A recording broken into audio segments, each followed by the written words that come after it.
Hello and welcome to the Southbound Sports Show. I'm your host, Richie Leahy, here with my co-host, Rick and Matt. Rick's giving me some shit to start this episode off. I'm actually going to go ahead and I'm going to change things up. I didn't give these guys a heads up, but I've been toying around with the mailbag. I teased it last week, but I had a question come in, what was it, like a couple hours before the show? I know you saw it, Matt. I was on Twitter, follow us at S-Bound Sports, and I saw that Tony Dungy had got into the Tampa Bay Ring of Fame. What's it called? Is it the Ring of Fame? It's Ring of Honor. Ring of Honor. And I just had to laugh because I was thinking, first off, I forgot he even coached them. Then number two, I decided to take a list, and I thought, before I look at this, I'm going to think, who should be on this? Because Tampa Bay was never really good. And I thought off the top of my head, you could probably have John Lynch, Rondé Barber, Mike Allstott, John Gruden. And I look at the list, and Rondé Barber, he's not on it. And he's one of only two guys. My man Charles Woodson's the other guy that I think has, 40 interceptions and 20 touchdowns as a defensive back? He's Hall of Fame. He should most doubtly be put on this list. And then I go ahead, I tweet that out because he only had a 500. He was barely over 500 as a head coach. And I get a question. So I'm going to go ahead and read that. I just wanted to preface that. So I started it on S-Bound Sports, follow us on Twitter. And it said, can you please tell me, I added the please actually, can you tell me what Tampa accomplished in their entire history before Dungy got there? So I was thinking on this, and he's right. They accomplished nothing. But I've been talking about bringing in a mailbag, so I wanted to hit some questions. I thought I'd put it at the beginning, and I'd like to get your guys' thoughts on this. What do you think of Tony Dungy in the Ring of Honor? I understand that they didn't do anything before he got there, but it's not like, he wasn't the GM. So he wasn't the one making the draft picks. Yeah, he did the Tampa 2, I understand that. And I know he did a lot for football. He won a Super Bowl with the Steelers, so here it's relevant to the show. I mean, he's a Steelers guy. I just think that if anyone's going to put him in a Ring of Honor, it should be the Colts. Everyone remembers him with the Colts. He won a Super Bowl there. Why remember or be honored for like a 500 record when it's undisputed, whenever you leave, they win the Super Bowl? There's no guarantee they win with him. They were like, 9-7 or something his last year? So it wasn't like he had a world-beating team and they got upset in the playoffs and that he like got pushed out just because of politics. Like, he had a bad year. So, Matt, I'll start with you because I know you answered in. What do you think on Tony Dungy? Do I think he deserves to be in? Yes, absolutely. But one of the things that I think you got to look at when you're looking at the Tampa Bay Buccaneers during that time frame is you got to look at the GM. And when the GM at that time was Rich McKay, and he's now with Atlanta, who helped build their Super Bowl team. He's a proven, with every stop that he's been at, that he's able to acquire good talent. He really put the pieces together. Yes, Dungy helped formulate that defense with Monty Kiffin, but I think if you really want to get to the nuts and bolts of it, Dungy wasn't the one pulling the trigger, making those moves. The pieces were there, and he coached the talent, but McKay was the one putting those pieces to play. So for as much credit as he got, the one thing that he didn't get credit for was winning a Super Bowl. That they had to trade a bunch of draft picks for John Gruden, and he couldn't win his Super Bowl until he played a Chicago Bears team that was arguably one of the worst offenses to ever participate in a Super Bowl in the modern era. They relied heavily on Devin Hester returning kicks and punts for touchdowns to stay competitive in games, and their defense and Chicago's defense took them to the Super Bowl that year. So I think if Chicago was able to field any kind of defense, Dungy may be winless as a head coach in Super Bowls. Rick, do you have any thoughts on this? I just wanted to look up some of the ones that are already in it. So Derek Brooks, John McKay, Warren Sapp, Leroy Selman, John Gruden, and Malcolm Glazer. So technically an owner and a GM were two of your 11 beforehand. So it's a lot more, it's like more front office people and everything. So I don't understand. I understand why Tampa's doing it. A lot of the other teams are doing it. Dallas has always been doing their Ring of Honor. You can actually see it around their stadium. Steelers did theirs. They started theirs last year, so every Hall of Famer got in. But if you look at Tampa's Hall of Famer list, there's like nobody on it. I mean, they just don't have the guys to go in. So you're not picking the first tier. You're going like to the second tier already overall, because you think of how many great Dallas Cowboys there were, how many great Steelers there were. So Tampa, with not a good history, is already at a second tier. But I mean, you should also consider what the people have done off the field too. I mean, Warren Sapp's done great off the field with all the arrests and strippers that he owes money and all the paternity suits. I mean, you have guys like Warwick Dunn out there I forgot who provides houses. He's in. Yeah, Warwick Dunn's not in. Warwick Dunn is not in, but think of how many Brooks people too. I think Derek Brooks is in. Derek Brooks is in, yeah. Yeah. But I mean, like, Warwick Dunn's helped out so many people in the Tampa area, been a great humanitarian. If it wasn't for Warwick Dunn, would we even have a Deshaun Watson? Because he provided the house that Deshaun Watson lived in. I mean, Warwick Dunn deserves it more. Yeah, look up that story. Warwick Dunn bought the house that Deshaun Watson lived in for his early childhood of his life. So, yeah, I mean, there are so many other ones that are out there that you could put in. I would not put in Tony Dungy. I think it's an easy pick too, because then you can mention it every NBC night that we're like, oh, he can't be here. He's at the, getting his name in. So you look like a good guy doing that though on the late night NBC broadcast of the, people who are watching that. Yeah, I agree. My look, Rick, was more along the lines of that look I gave you was because I didn't give you heads up on this question and you still pulled out that article. I know what article you're talking about, but I was just impressed that you recalled that off the top of your head. It's all up here. The reason I brought it in, I think if you're going to have a Ring of Honor, the Steelers, what they did, they dumped everyone in. I forget how many people they put in immediately in the first class. Tampa Bay went a different direction. They're doing one a year. I understand they didn't have the best history. I just think when you have one of the most dominant Super Bowl teams, you should honor those guys first. Put those guys in before you start patting yourself on the back and putting owners in and mediocre coaches in. I mean, mediocre but going by record. Because ultimately it's stats. It's not a humanitarian award because they do those different. So I think it's disrespect to the players. Because if I can sit here 16 years later, man, I can recall half their defense off my head. Those guys should be in first. Well, but I also think when you look at what the league's trying to do, and they're pushing for the Walter Payton Man of the Year, the NFL has an image issue. So if you're gonna try to clean your act up and you're gonna start saluting the people who are doing charity work, then what better person to be headlining that than Tony Dungy? Well, you're right. You have an image issue. What's worse than putting the owner in before these guys? Like, you're just patting yourself on the back. There's no need for those guys to even be in the ring. You own the team. It'd be like if I just gave myself Podcaster of the Year award on the sports show over you guys. I was like, yeah, great job, me. That's basically the same exact thing.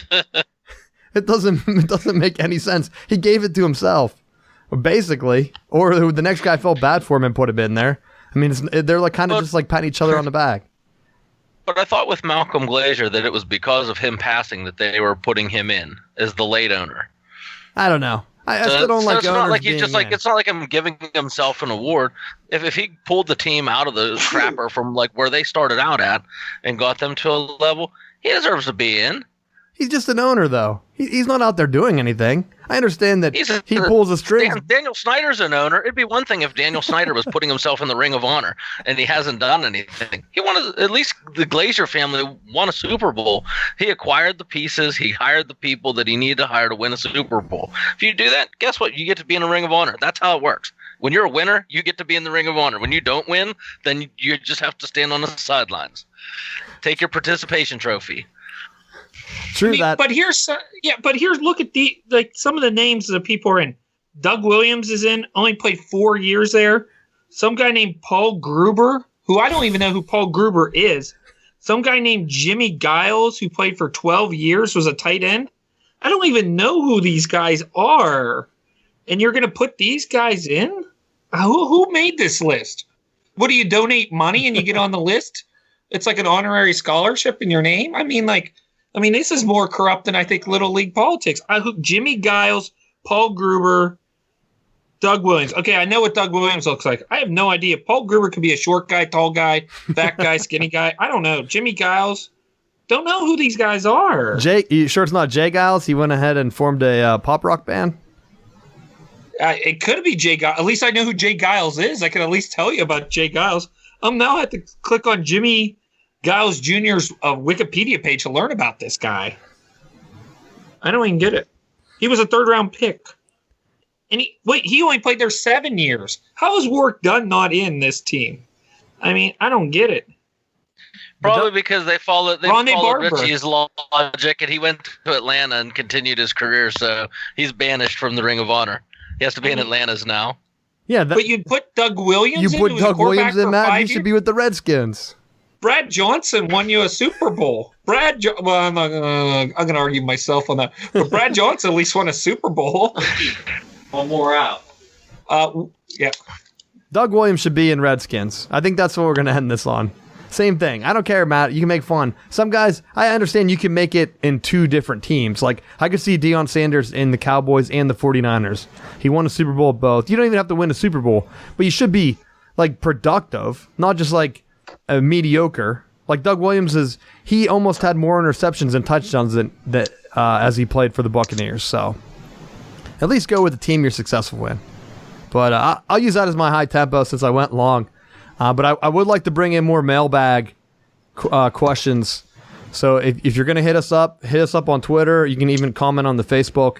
Ask us some questions. We're going to try to do them early in the show to encourage some people to write in. I know we had some last year that got pretty heated over the summer, especially for the Steelers because it's a slow period. We'll go ahead, high tempo. What do you have this week, Matt? 1,976. Congrats, Mike Martin, becoming an NCAA all-time winning, NCAA winningest coach. Another high winning coach at Florida State. I think it's awesome that one coach is able to stay at one place. Yeah. Yep. Baseball, college baseball. I think it says something to the program where you have guys that are able to stick around and consistently win. So congratulations to him. It's a great honor. I will give Florida State a shout out there because they do keep their coaches forever. Bobby Bowden, this guy. So that's right. So if you're a winner, they are loyal. I will say that. So no, very cool. I'll be honest.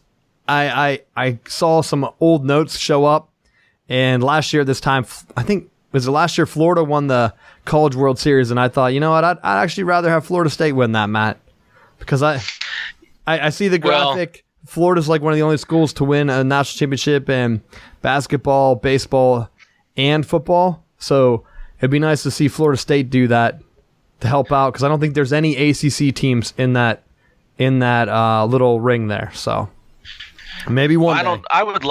I'd love to see them do it, but I just don't know if they have the consistency to pull it off this year.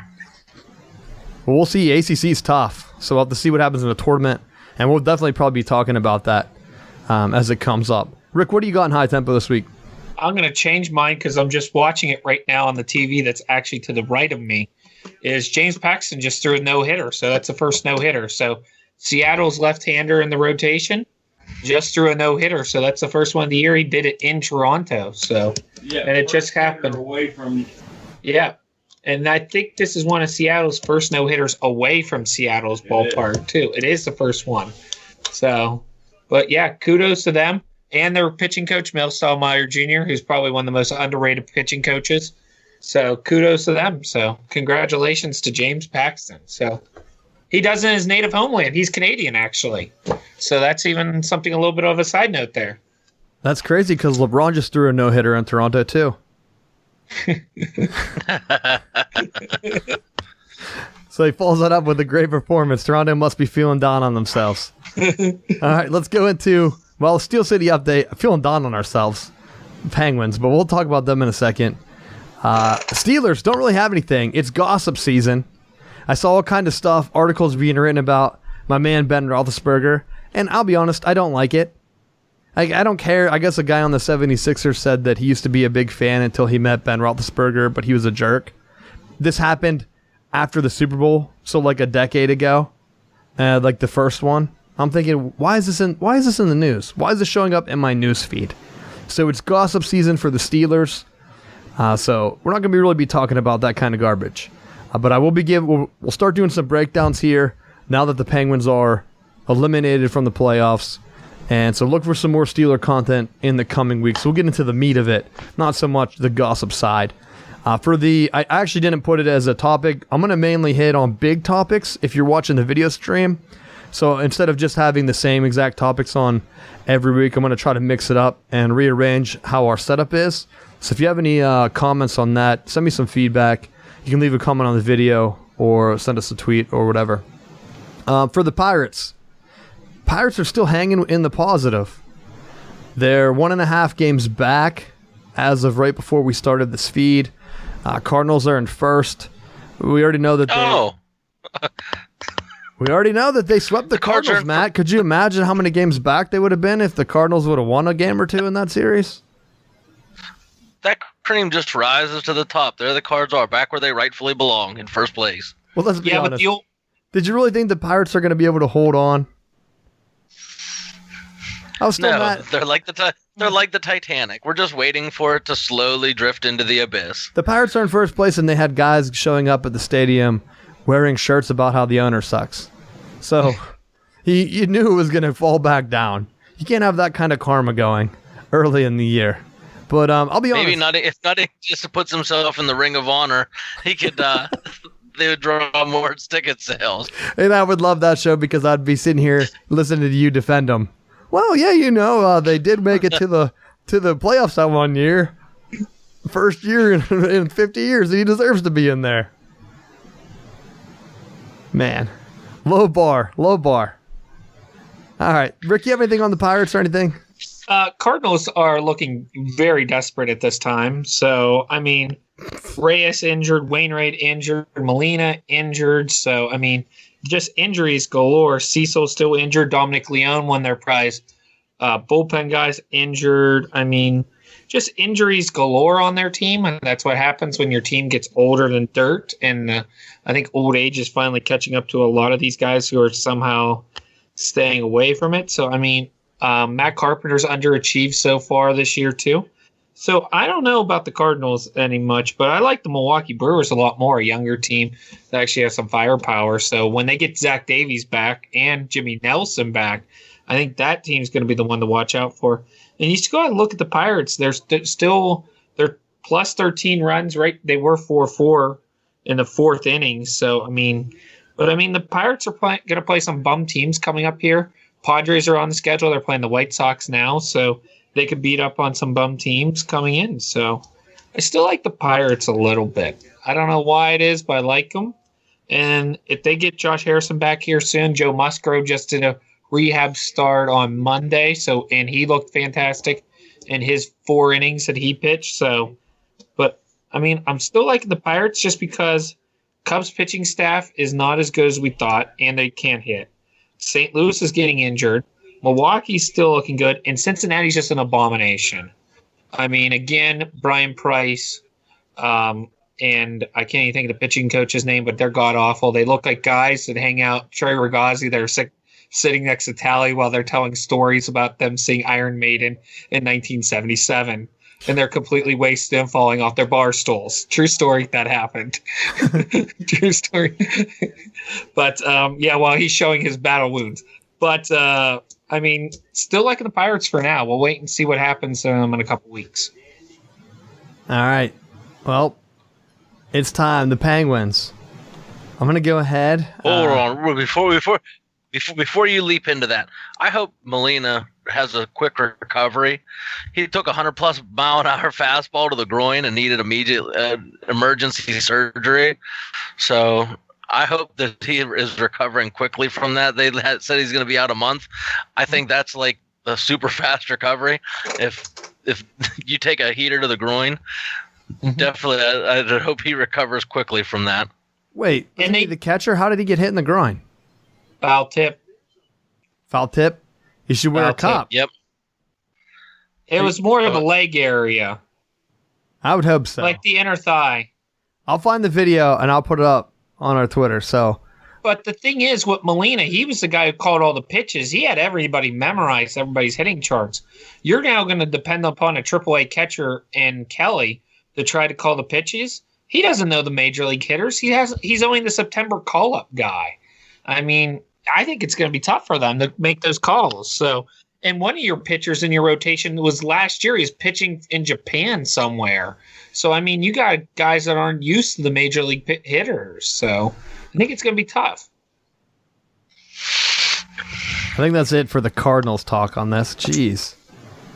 I think if I clocked it, we'd have way more Cardinals talk than Pirates talk on here.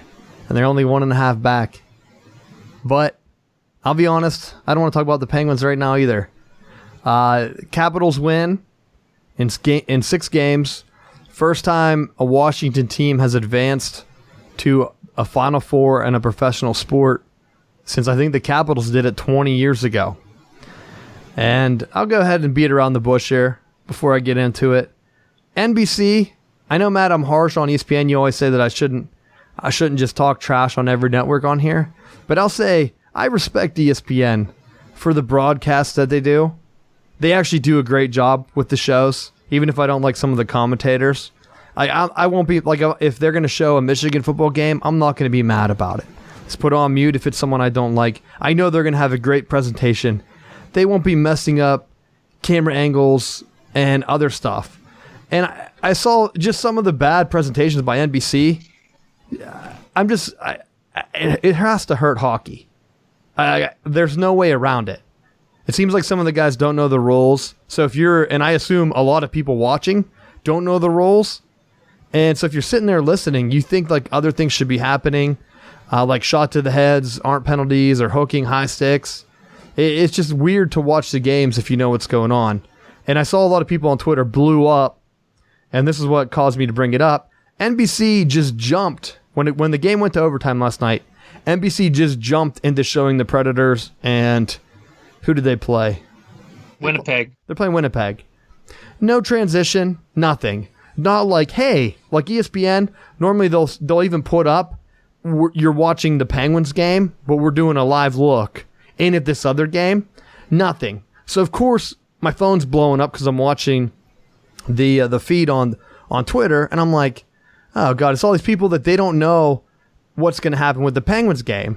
So then I'm confused because I don't know what NBC's doing, because here I am, I'm in the South. I'm trying to follow the Penguins here from Raleigh. So then I'm thinking, oh man, I'm pretty close to Nashville, so maybe all these people are right. Maybe they're not going to show me the end of the game. I don't know what's going on. So, NBC, get your shit together. How I have to watch 100 promos. Every commercial seemed to be about Winter Olympics or kids being in the Olympics. Like, come on, just get your presentation. You can't say, hey guys, we're going to jump into this while we wait in the break here because we didn't expect to go here. Just give fans a heads up. Like, I don't know what's going on. That's poor planning. I think I could even do it better. I do better transitions on this show, and a lot of them are off the cuff. Come on, get your head out of your ass. But that's it for my little rant on NBC. I think they're my most hated network, Matt. I will say that. I'm so glad that they don't do real football. They only do Notre Dame games in the fall.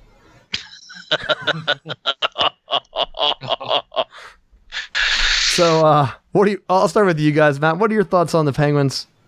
It's tough, but you can't be too mad. Go ahead. No, I mean, all things considered, I felt like it was what we anticipated at the beginning. It was if they were able to really make the push that they were going to have to go through the best that the NHL had yet again. And I feel like maybe it's being a sore loser, but I feel like every year we go through the same ridiculousness of teams get to the playoffs and then you get these extra cheap shots. And the refs don't help out at all, or they're not policing the game. They let it go so much more. And I was actually thinking about this on Sunday. How much different the NHL is come playoff time. Like, you can tune in to watch a typical NHL game in April or March, and there's some exciting parts, but for most of it's kind of boring. It hits playoff time, and it's like all of a sudden there's like a renewed sense of enthusiasm with the style of play, with the refs letting stuff go. It's almost like you're sleepwalking till you hit the playoffs. And I don't know if it's because of how physically demanding the sport is that it drains players, and they're just kind of saving it for the playoffs. But I think that they have a pretty good product to be able to put out there. It's just a shame that this year, I think the injuries, I think the loss of Fleury hurt, where they couldn't really do the rotation like that's really worked for them well the last 2 years. And I think hopefully they get some rest, they get guys healthy, and they can put another run together next year. Yeah, having guys in and out early in the round with the Flyers, I was hoping that would get some younger guys, some of the playoff experienced guys that weren't in there. Gensel was a beast. I think, is he a rookie this year, Rick? Or is he in his This second? would not be his rookie year. Is it second year? It'd be second year, according to the NHL rules, yeah. Yeah, and he was awesome. He was showing hustle down the stretch, and I think a lot of that, the Penguins didn't have it. Even the announcers noticed, they were saying, like, well, the Penguins just aren't playing hard yet. Like they're not going to try in the playoffs. I just think at some point you're dead. And you can rally at home like they did whenever they got their first goal yesterday. It looked like they were going to turn it around. But taking a bunch of hard hits, some of it is just blatant officiating. I mentioned NBC. You go back to that, was it either the first or the second game, where a clear goal gets waved off? That could change a complete series. Instead, we could be going to Game 7. You have other stuff going on. It's very hard to win in the NHL as it is. So I tip my cap to the guys winning back-to-back Stanley Cup championships. I think it hasn't happened at all in the salary cap era. So you're looking at it, only team to repeat, have to play the Capitals. And to be honest, I said it before the playoffs. I said I might get torn apart. But at some point, if the Capitals want to be a real rival to the Penguins, you have to win a cup. They have to do it. They have to basically win it this year. If they just lose in the next round, it doesn't matter. So you beat a tired Penguins team. Like, who cares? I saw a lot of Capitals fans coming at. I was actually at Carolina Rebellion. It's a concert down here over the weekend. I had Flyers guys getting in my face because, of course, I wear a Pirates shirt to the concert. And they're like, "Oh yeah, we're Flyers fans. You don't tell me you like the Penguins and Crosby," and they're giving me all kind of shit. If that would have been a Capitals fan, I would have just been like, "What are you talking about? Like, you guys should be beating. You looked more dominant." I know Rick said you didn't think they would be the better team. They looked to be the better team. Some of the plays Ovechkin made, our guys can't even get the puck on goal. He's out there at the blue line, turning around, spinning, and getting it on goal. It's crazy how much more focused he looked this year compared to past years. So I got to tip my cap to him. I do like him as a player, and I know it will never happen. But if he was a Penguin, I would love to have him on the team. But you're just not going to get that many high-profile guys. Malkin did his best. He looked like he was the only one playing. Him and Gensel out there. A lot of the other guys I was disappointed in. I'd have to lay it down to just being tired. I think Crosby was getting too fancy. I don't want to just dog on the guys, though, because you're back-to-back Stanley Cup champions. So at some point, it has to wear on you taking all the shots. So, I mean, I wouldn't want to go across the middle and get hit every time either. So, Rick, what are your thoughts on the series and the Penguins? My theories are more with some of the management of the team. The Derek Brassard trade was bragged up to the roof that this guy was going to be the savior. He was going to help push. The guy was nowhere to be found. I mean, nowhere to be found. You could say Kessel wasn't putting goals in the back, and that's correct. Letang looked awful some days, and I mean, especially the last two games. He looked terrible, out of sorts on plays. Murray was left hanging out to dry too much in the series. Sullivan was mixing up lines too much. I mean, the power play was okay. The defense, the penalty kill was okay at best. But I mean, I would say if you told me which team played better in the series, overall Washington played better. Holtby played better than Murray. The offense of Capitals was better than the offense of the Penguins. I mean, when you depend on Gensel and Crosby, I forget in the playoffs they had, 50% of the goals or something insane? Yeah. You can't depend upon two guys to score. Capitals were getting guys in the first line, second line, third line, fourth line scoring. I mean, Riley Sheahan, there was a guy who really you didn't even see until the last game, But, I mean, too many guys disappointed in the playoffs. More guys disappointed than were, success stories. So that's why I say, do I see changes in the offseason? Yes. I think there'll probably be something addressed with the goalie situation. Derek Brassard, I think today was locker clean out. So I would tell Derek Brassard, clean your bags out and don't look forward to being at training camp because you're probably going to be dealt because you have too much money on your contract. So, I mean, I don't know where else you can deal money off.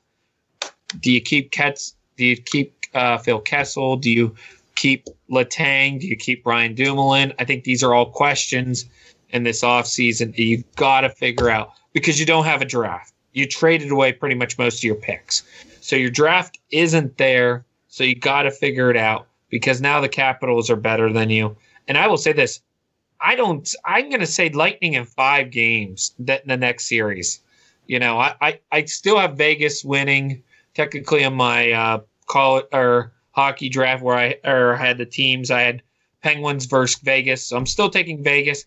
I'm going to take Lightning. I said it before. I know we were texting each other before the playoffs. I said Lightning was the team I was afraid of.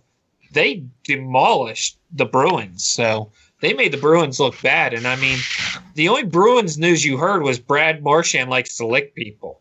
I mean, that was the only thing you were hearing about the Bruins on national newscasts. That is true. Everything. I mean, it's okay, Brad Marchand licks people, and the Bruins lose another game. I like Tampa. I like their offensive firepower. I think they got a lot more weapons than Capitals. But we'll wait and see. So, well, did you guys see speaking of, you said about them licking, did you guys see the thing NBC was trying to spin where they said that Crosby spit on one of the Capitals players? I think it was it last week? I think it was the game last week when we did the show. And yeah, we did the live updates. It was just during the show.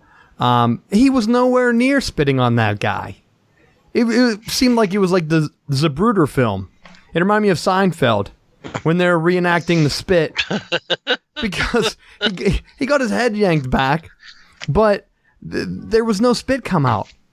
And NBC, the actual NBC affiliate, the blue checkmark, was out there saying, wow, look at this, Crosby clearly spit on him. It's like someone's paying you to tweet that out and start this drama, NBC. You're supposed to be impartial.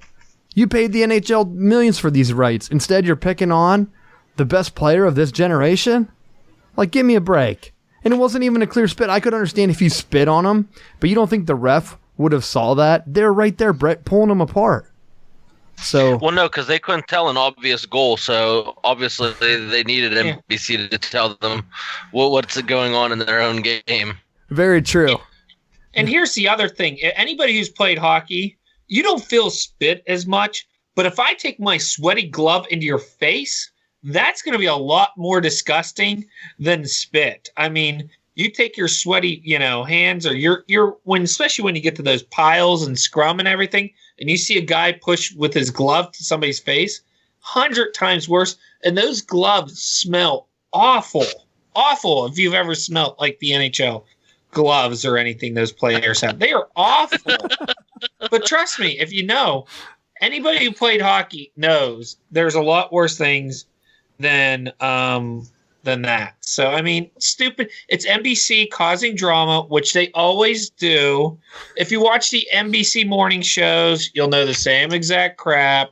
It's trying to create news where there is no news. I mean, And if I hear one more thing about the damn royal wedding of NBC, I don't think I'm watching you for the rest of summer.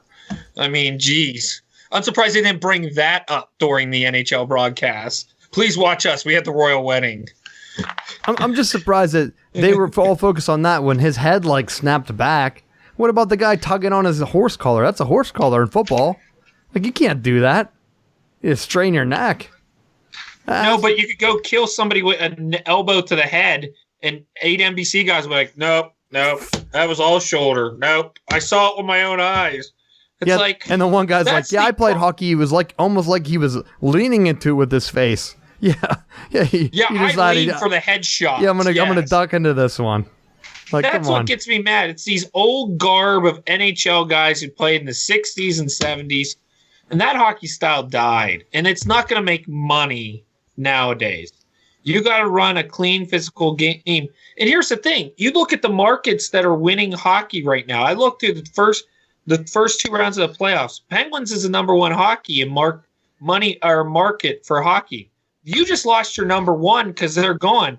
Here's the funny thing: your number 2 right now is the Buffalo Sabres market. Is the number 2 watched NHL that are homes that are watching this. I mean, you can't even sell it to the Vegas fans and everybody else. A team that's dead last who's going to be drafting number 1 is the hockey market. I mean, NHL is screwing up massively. Is that and Buffalo, I agree with Rick? you, Rick. Maybe they're Buffalo, just watching because they want to see what real hockey looks like. Yeah, because it's not Jack Eichel crying every 10 minutes that he doesn't have anybody. I love Buffalo. Then three weeks later, he's like, I want to be traded out of here. Yeah. I mean, it's just ridiculous. I mean, you're not going to build it, not unless you build it within, and you got to be able to sell it in different markets. You're not going to be able to sell hockey in Tampa. I mean, you could sell it to those fans, but those fans are more of like people relocating in Tampa. Rick, what do you think? What do you think with that expansion draft in Vegas? Like, what are their ratings looking like? Did you see them? They were in the top 10, but I'm not sure what spot I saw them at. So they're not a disaster. They're not a disaster, no. People in Vegas are liking it. But you got to think, who lives in Vegas nowadays? It's a lot of retirees that are living in Vegas anymore. So you're having the people... Well, here's the thing. In Vegas area, in Arizona area, and New Mexico, a lot of people that make up those are retirees out Detroit, Chicago area, Seattle area, Oregon area, Vancouver, that market. I mean, those are the people moving to those areas nowadays.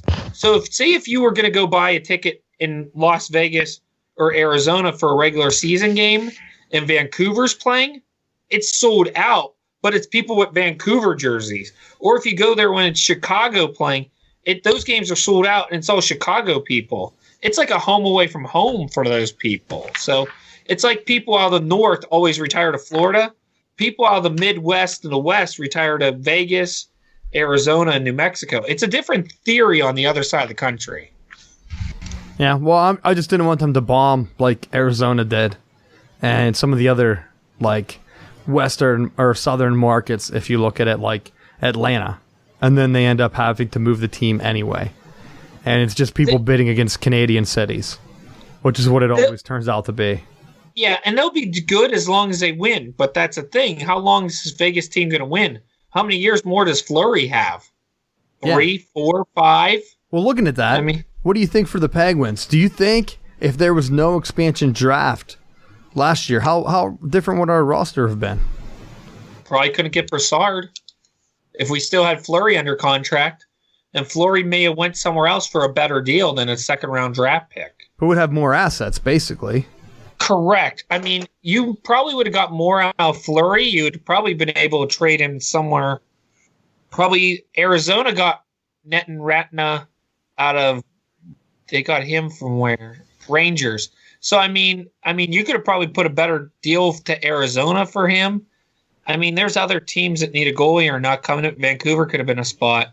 Minnesota could have been a spot. Minnesota, there's a team that was good, made a good run, but was missing a good, really top-tier goalie in a goalie situation.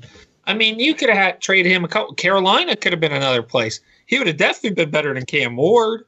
So, I mean, there's a lot of different places that could have got him and then we could have got something better in return. They were rumoring Jordan Stahl being traded back here. Heck, you could have had a Fleury for Jordan Stahl deal that would have never took place because we already had the deal in trade with Vegas.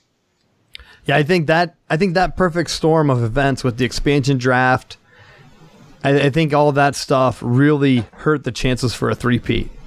I think if it would have held off one more year, tried to keep more guys around, because once you get out of that playoff experience, there was too much turnover this year, it felt like.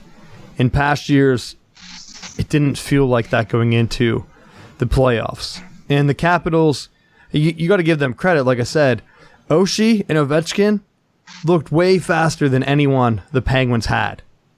Like, if I saw one more Oshie breakaway in overtime, I was just going to smash my face through the TV. Because that dude was always just getting the puck, sloppy passing by the Penguins, and he was just out skating everyone. He looked like he was skating circles, kind of like you're playing Blades of Steel. You're just circling around until you get the goalie off balance to make your goal. That's what it felt like watching. It was almost inevitable. When overtime hit, I had zero confidence in the Penguins. But, I enjoyed the ride while it lasted. And now at this point, you're just hoping Crosby retires here. You keep a nice career. Maybe get one or two more runs. Like I said, for the Caps, if you're right, Rick, and Tampa Bay destroys them, really, where does that leave the legacy of basically the two best players over the past, what has it been, like 10 years or so? Crosby and Ovechkin. Really, it's Crosby, and it's no discussion. So Ovechkin really has to, he has to at least, he has to win one, I would say at this point. And maybe only one would be what it takes. And to be honest, I would like to see a little bit more fire in that rivalry. Because otherwise, if the Capitals get bounced, then really next season it's going to be looking at the Penguins and the Flyers. I know everyone's just going to overlook the Capitals next year. In the main media types anyway. So, that's all I have. You guys have anything else you want to look back? Yeah. I want to add two more points, Richie. So, you think about this. Think about the career of Ovechkin. Now, think about the career of Dan Marino. Very similar. Mediocre teams, one superstar trying to lead them up, and you would have those runs but never make it. So, the other thought is, too, you mentioned about the expansion draft. We talked about the Penguins. We're going to look at the Rangers now. Rangers lost a lot in trades and lost Grabner to Vegas. And then because of losing Grabner and Anita Rana and other guys, they became sellers at the deadline. They traded Nash to Boston. Boston falls. But look at what Tampa got from them. They got Ryan Callahan a year ago, and now they got Ryan McDonough, the other captain. So their two past captains are with Tampa making a run. So, look at the Rangers. You had the Penguins who are no longer in the playoffs, but you also had the Rangers who became sellers and were pretty much out of it. So two different theories there. If the expansion draft never happened, are the Rangers still making a run? Because the Penguins always play the Rangers, it always seems like, in the playoffs, and that's an easy win for them. They've always beaten them, and they've always had their number. So different thinking there, too, that it just didn't hurt the Penguins. It hurt the Rangers probably as much, too. Yeah, and the Rangers were considered one of the top teams a year ago. Mm-hmm. I know a lot of people picked them last year to win the Stanley Cup, so you're looking at it from that perspective, too. You're right. It didn't just hurt the Penguins, so I don't want fans to think that. But whenever you're going for an unprecedented run of Stanley Cup championships, you really have to look at some unexpected things. It's really tough to do already with the salary cap, and then you add these other wrenches in the mix, and it's even more unlikely. So as a fan, you really can't be mad. Matt, you have anything else you want to add? It was skipping over you, it feels like. No, I just think that a lot of this boils down to they just got to get healthy. And yeah, Oshie looked like he was man-possessed, but when you get bounced in the first round of the playoffs every year and you get a 2-month vacation compared to the teams that you're playing, you're going to be more rested. So I think they come out, have a productive offseason, and address some needs, whether it's trade, whether it's free agency, and I think you're going to see a more competitive team going into next year. Yeah, definitely. That's what I think it's going to have to be. And got to keep guys healthy. Hopefully keep getting younger. Got to keep finding guys like Gensel, because you're going to have your vets. You can only have so many savvy vets. You can't rely on it. I would love for them to keep Crosby and Malkin their entire careers, but at some point that's going to be highly unlikely. But here's another. Go ahead. Sorry to cut you off there, but another, I think, point with this is that there's a good locker room dynamic right now. Like, you don't hear a lot of things coming out of the Pens locker room about there being, tension among teammates, and I think that that's something to be said too for this team, that the key pieces are already signed, and like a lot of those players are locked up into these deals that I think continue to ride the storm. It's not like these guys haven't brought you success recently. I don't think there's any reason to pull a Cleveland or a Washington and go out and burn the ship, and try to restart from scratch. I think they're better off holding with these guys, keeping that continuity, and little by little, if you're going to start to try to transition pieces out, do it little by little. Don't try to do it as one big dump, or else you're going to end up with a complete mess and be a bottom feeder before you know it. Yeah, I agree. That's a good thing. And I was going to tie into this for our NBA talk, but I'll hit it back up. When you have a locker room and you're used to winning, and that's what's expected, and you have some of the greatest players of this generation on the team, young guys coming in are going to see that, and they're going to be hungry. And then you just keep building a winner. And you build that around, and I think that's where you have, it's tough when you make the Marino-Ovechkin comparisons. You're in your sport, you're considered the top, but you can't get the guys to perform and help you. And that's where you're going to rely on, can I get the rest of the team to have the same mindset as me? And whenever you do have a team that's focused on winning, like the Penguins have been, and you can even say the same thing about the New England Patriots, you don't really hear about their locker room beefs. And guess what? They've had a similar run. If you go back, the Penguins haven't made the finals as often as the Patriots have, but for the same time, they've made what, 4? 3-1. Am I correct in saying that? 2-0 the last one. I know they split with the Red Wings early in like 07, 08. I forget what years those were exactly. Yeah, with Hossa. So, I mean, the Patriots have had a similar run through that same thing, and you have a culture of winning. You have locker room where there's not dissent. You don't see guys running to the media. And when they do, they're normally cut or they're traded or something happens. So other teams, when you're looking at it, and I can even give a call back when we said about the Buccaneers, you got to change that culture. Maybe it starts with the coach. You can give the coach credit, but at some point you have to look at the players and have guys that are able to buy in. So that's my hope, because eventually this is going to come crashing down. I know a lot of people felt like that it was an end of an era, just talking to some people, and it's really not, because it's only been a decade yet. Hockey, you can go for forever. Look at our boy Yager. He played forever. So you don't want to just cut your losses now. Now's the time where you got to rest up, hit it back up, and get ready for next year, because if things go the Capitals' way, you can have a really intense rivalry heating up while these guys are turning into savvy vets out there. So I think that's it for me. Anything else you guys have on NHL stuff? Nope. I did want to add, Rick, what's it feel like watching Winnipeg, knowing that Penn State ripped off their whiteouts? Smart idea by them. I mean, there's a fan base that was not as big, but now coming back. So I agree with what they're doing with the whiteout, because when you watch that game, it's really weird to watch. So, I mean, especially in that little tight arena that they have, I mean, it's different to see an all whiteout. I mean, Penguins used to do the whiteout, then it became a blackout, then it became a gold out. I mean, they've switched it around, but I like what the whiteout is because if you even saw the shots outside before the game, everybody's in white.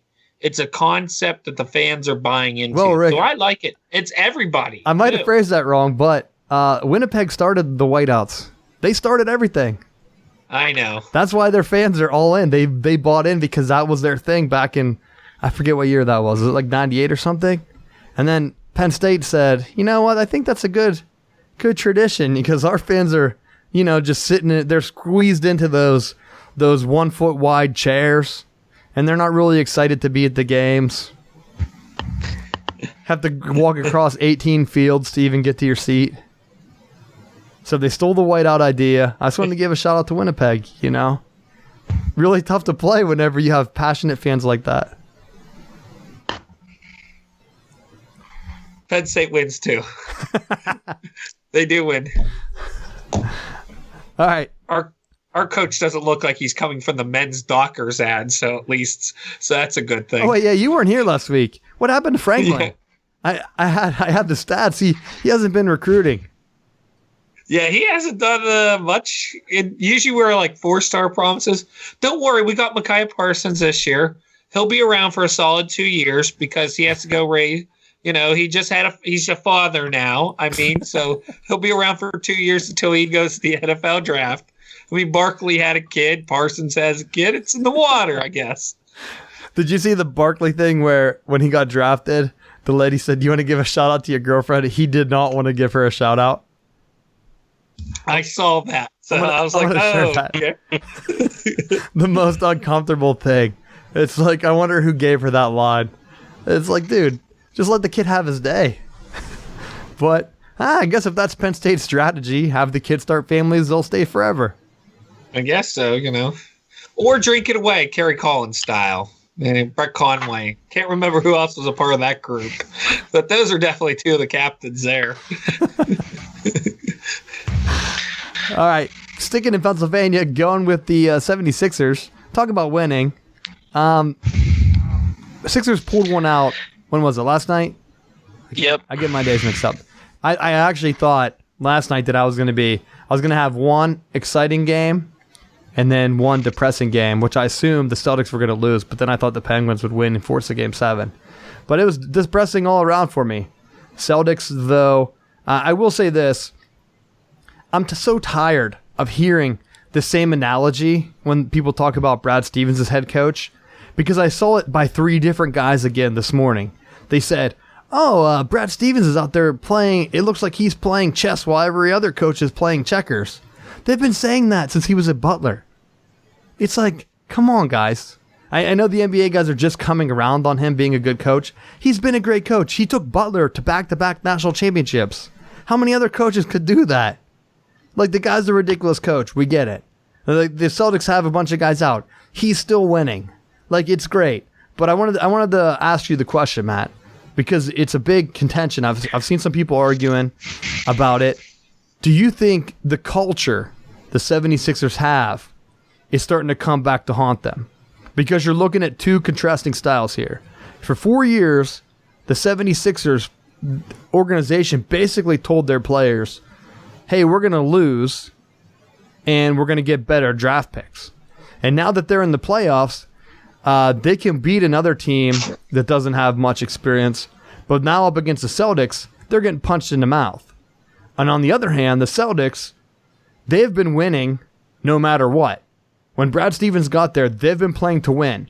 They've been trading a bunch of guys, but no matter who they had, even if the roster was depleted, they were trying their best to win. They never went through that downward spiral where they were like, it's okay, we're kind of playing for that lottery pick. What are your thoughts on that? Do you think that's playing a part?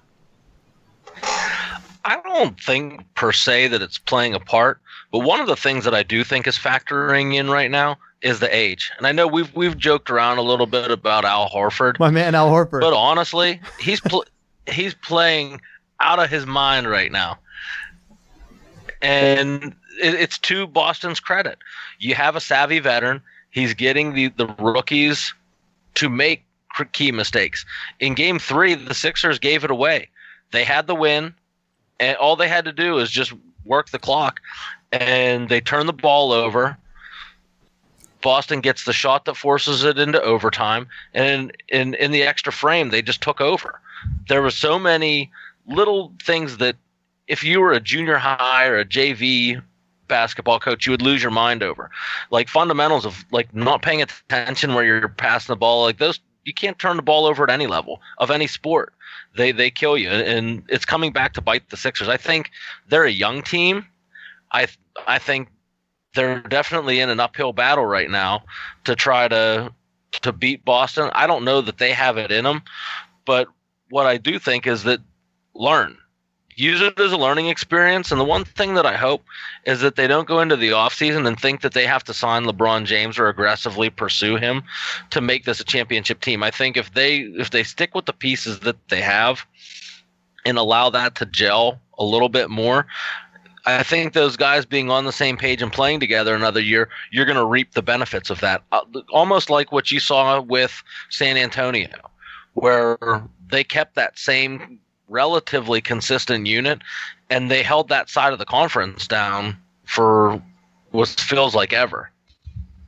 Yeah, and I've said all along, I like the San Antonio model where you have the big guy. I mentioned the Pelicans a while back with Anthony Davis. I didn't even realize. I think I might have mentioned it because I looked at their roster of the show, but I didn't realize they even had Boogie Cousins and he was out.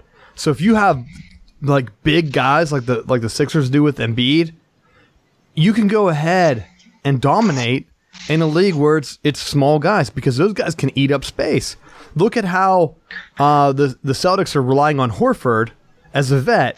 Look how much him being able to space the floor has opened things up for Tatum.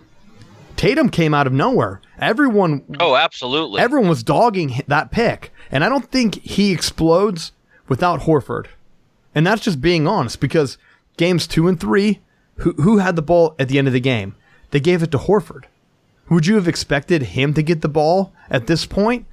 No, not really. Coming into the season, if someone would have told me, hey, Celtics are going to be in the playoffs and they're going to have 2 games where the ball comes down and their best play is ran to give Horford the ball, I'd be thinking, that's not good because everyone would expect Kyrie or someone else to get the ball in their hands and make a play at the end of the game.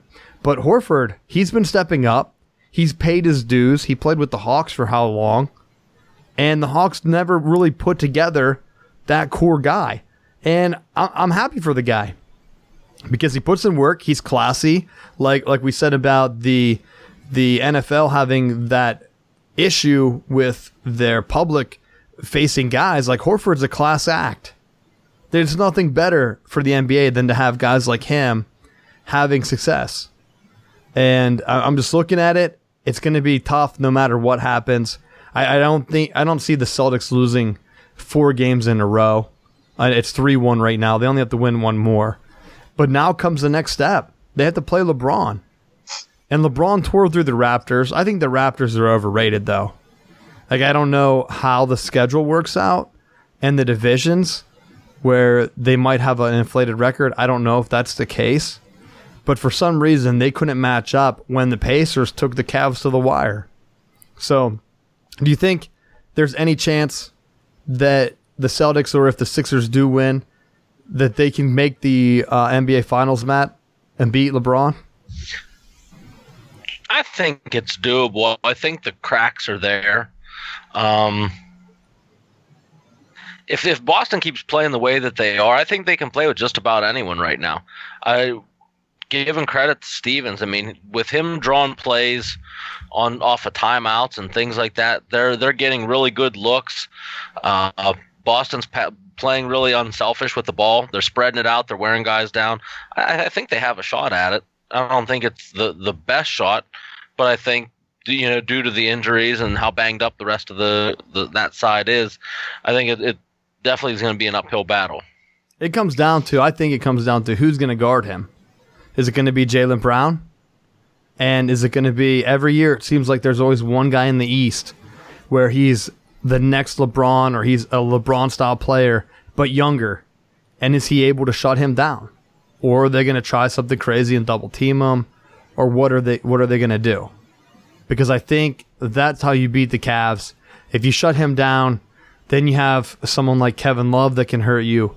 But I think that's where the emergence of Tatum and how Horford's been playing, it gives the Celtics a good chance to match up. It just comes down to, I mean, how many game-winning shots has LeBron had this playoffs already? I mean, he's been hitting buzzer beater after buzzer beater, it feels like. So you got to have someone that can at least get in his face at the end of the games. Rick, do you have any thoughts on the NBA playoffs before we wrap up the show today? I don't watch the NBA. Sorry, guys. All right, the NBA died for me the day Tim Duncan retired. So sorry. Typical Yinzer. No team, no follow. JJ Redick plays for 76ers. I know JJ.